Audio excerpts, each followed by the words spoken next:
In Who Owns Electronic Texts, Dr. Howard explains the current state of U.S. copyright law and gives a detailed history of its development. Many writers and producers of content today are confused when it comes to their rights as copyright holders. They believe that, essentially, they are the sole owners and controllers of what they create, and that they have the right to receive remuneration for their work. However, due to the onslaught of new electronic mediums, more writers have found themselves at a loss as to what their rights really are.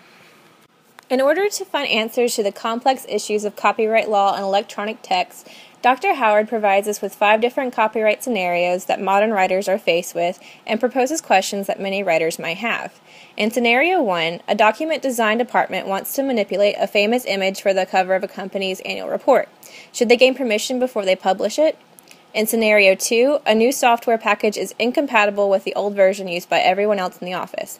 Can the office install the older software on the new computer system?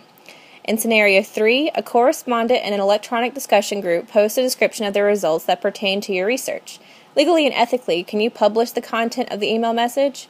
In Scenario 4, coworkers hold private discussions through email, and their correspondences are spread throughout the office against their will. Legally, can they stop the company from sharing their messages? And finally, in Scenario 5, you create a program to help students find jobs using university resources and company data. Are you legally obligated to pay royalties to the university or any other author or publisher of data you employed in your program? In order to help readers to fully understand copyright law, Dr. Howard provides us with some background information. The introduction of the printing press in the 15th century produced the beginnings of what we now know as copyright law. Due to the starting capabilities of publishers to publish their own books without the aid of the church or the crown, members of the publishing industry came together to form the Stationers' Company, which created an early form of copyright. The Stationers' version of copyright law protected only the publishers themselves in that it allowed only one of its members to publish a work at a time. In 1709, Parliament passed the Statute of Anne, which protected the rights of authors and inspired Article 1, Section 8 of the United States Constitution. Both the Statute of Anne and Article 1, Section 8 allows authors to stake claim of their original writings and texts. However, the Constitution does not allow authors and publishers to prevent the public from using text for fair use.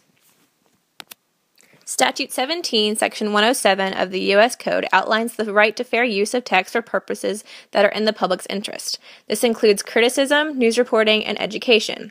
The copyright statute also doesn't allow authors of text to claim copyright of ideas.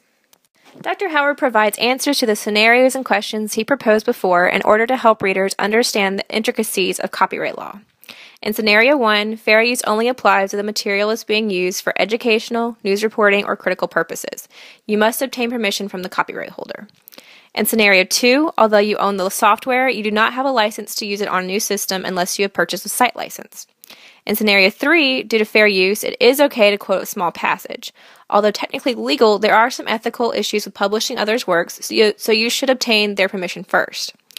In Scenario 4, this is an issue of privacy rather than a copyright infringement. The company owns the medium and the message, but they might not have the right to intrude on your privacy. Finally, in Scenario 5, while it isn't an example of copyright infringement, since the data they use is part of public domain, the faculty members should discuss their remuneration with the copyright holders.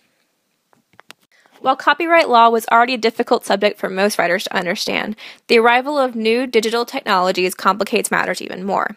It's essential that today's writers understand the history and law of copyrights in order to avoid infringements.